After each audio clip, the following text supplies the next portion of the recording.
Hey y'all, I'm going through the homicide indictment and I found some interesting information and I want to share it with you guys. Now, I'm going to tell you what I'm going to read it to you, I'm going to show it to you, and I'm going to tell you what I think it says. Any of my internet sleuths out there, if you pick up something that I don't, please let me know. Share it, let us know, give us some information. Tell me what you think, okay? All right, hopefully you can see that. It's as clear as I can make it. This is from the Florida Department of Law Enforcement. It's from J. Mark Glass, who's the commissioner. It's a laboratory report from April 10th, 2024. It says, attention, Mark Morris, who's the head detective on the case. I apologize if you hear stuff in the background. It's nighttime and I can't. It's loud here at night in the speculating family's household. So it tells us the victim is Madeline, what I assume to be Madeline Soto, and you'll understand why in just a second. The subject is Stephen Stearns. The offense is a death investigation in Osceola County. February 25th, 2024 is when they're saying the death occurred, which is important. That means it would be the night before. This is a laboratory report that was done April 10th of 2024, and we're going to go down. Okay. It says this report references evidence submitted to the Florida Department of Law Enforcement on March 13th, 2024 by Jamie Jung. The report contains conclusions, opinions, and or interpretations made by the author. It tells us the evidence, the FDL, and the agency. So it says item number, exhibit number. Okay, the exhibit's going to be for court, the longer set of numbers there.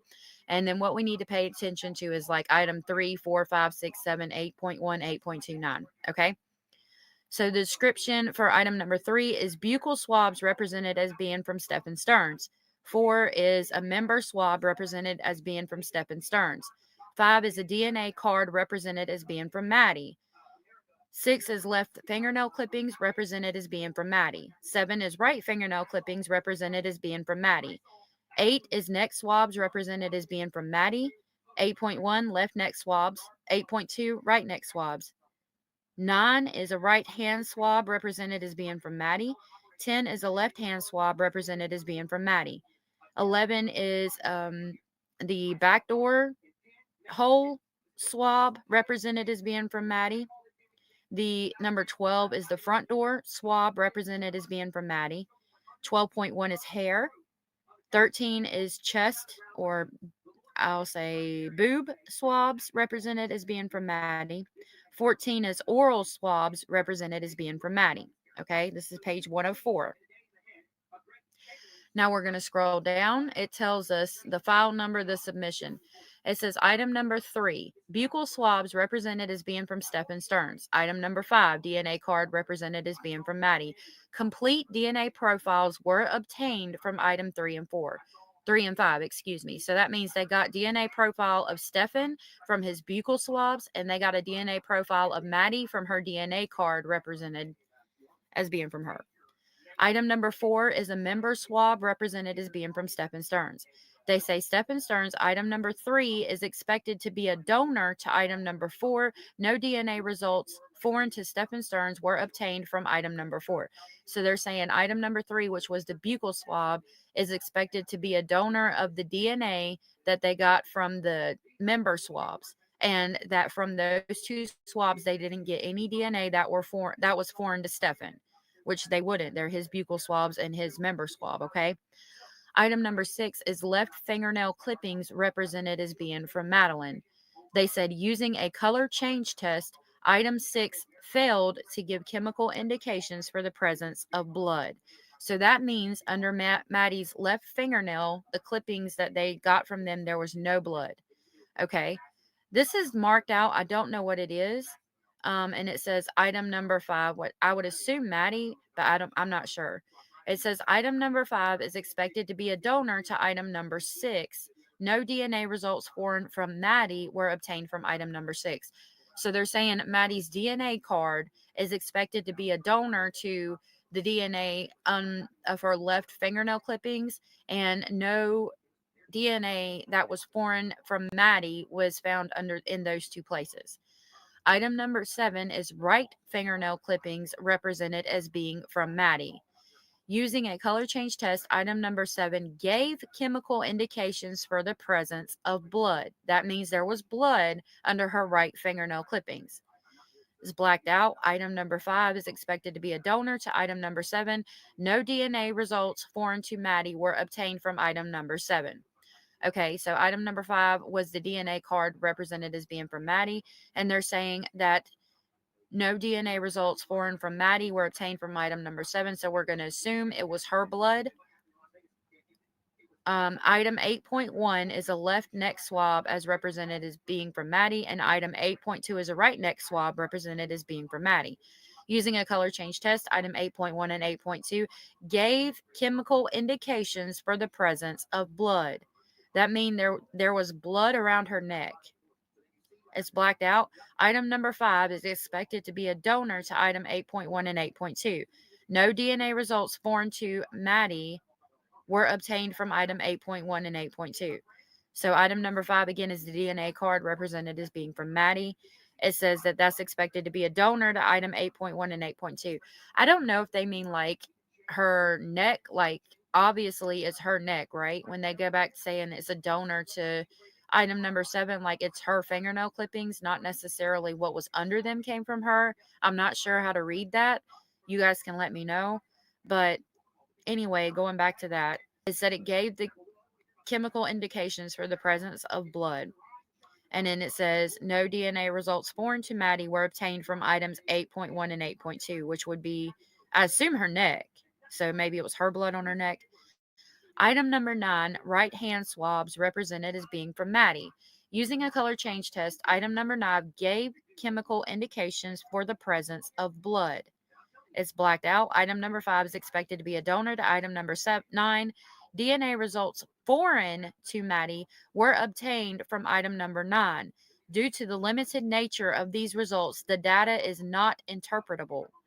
So that's saying item number 5 was a donor to her right hand, and DNA results that were not Maddie's were obtained from her right hand swab. Okay? So somebody else's DNA was on her right hand. Item number 10 is left hand swabs represented as being from Maddie. Using a color change test, item 10 gave chemical indications for the presence of blood. So there was blood on her left hand, and going back to the right hand, there was blood on her right hand as well. I don't know if I said that. I apologize if I did. So to item number 10, again, left hand swabs represented as being from Maddie. Using a color change test, item number 10 gave chemical indications for the presence of blood. The DNA results obtained from item number 10 demonstrated the presence of a mixture. Is blacked out. Item number 5 is expected to be a donor to item 10 and is observed in the mixture. DNA results foreign to Maddie were obtained from item number 10. Due to the limited nature of these results, the data is not interpretable. Continuing on. Item number 11 is RECTAL or backdoor swabs represented as being from Maddie. Using a color change test, item number 11 gave chemical indications for the presence of blood. Possible hairs were observed on item number 11, but were not removed or examined. So there was possible hairs on the backdoor swab, and there was blood.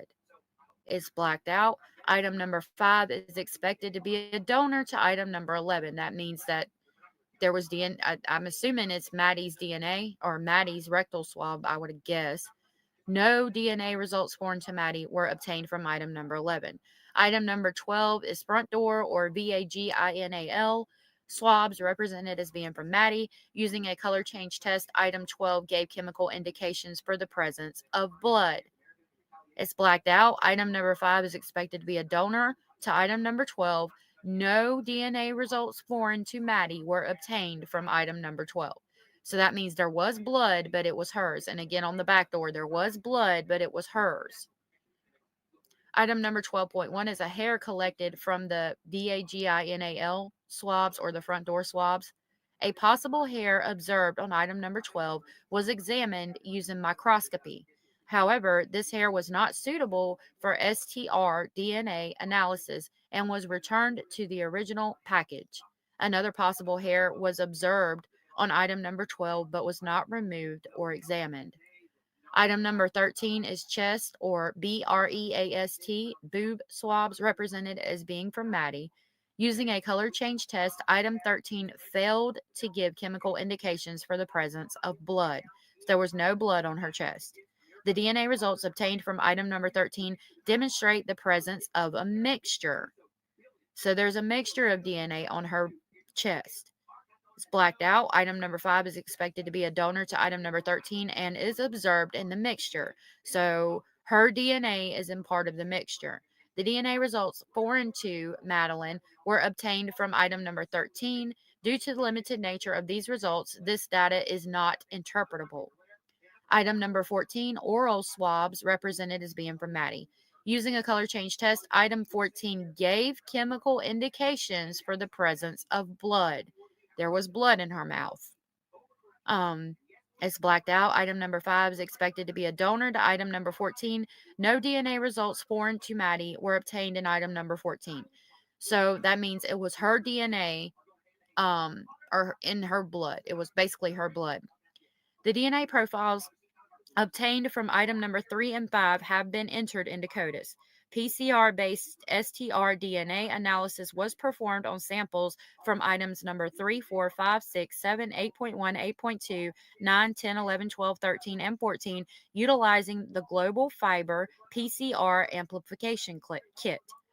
Why STR testing may be considered for item 6, epithelial cell fraction, 10, epithelial cell fraction, and 13, epithelial cell fraction. Why STR testing requires resubmission of the DNA extracts. Please contact the biology section for guidance. The term sperm cells fraction and epithelial cell fraction refer to the two portions of the extract generated during a differential extraction procedure. The presence of DNA in the sperm cell fraction does not confirm the presence of seminal material or the type of cells from which the DNA originated. And the last page said, the submitted evidence and DNA extracts are available for retrieval or return at the earliest opportunity. It is recommended that all DNA extracts be stored frozen. Abbreviations that may appear in this report are CODIS, or Combined DNA Index System, DNA, which is dihydroxybutyric acid, FSI Genet, Forensic Science International, Genetics, PCR is polymerase chain reaction, and STR is short tandem repeat. YSTR is male specific short tandem repeat. And then it says who to email with questions. So I found that extremely interesting and wanted to bring that to you pretty much immediately. Guys, let me know what you think. If you haven't liked and subscribed, please do so. We are live daily. Thank you so much and have a good night.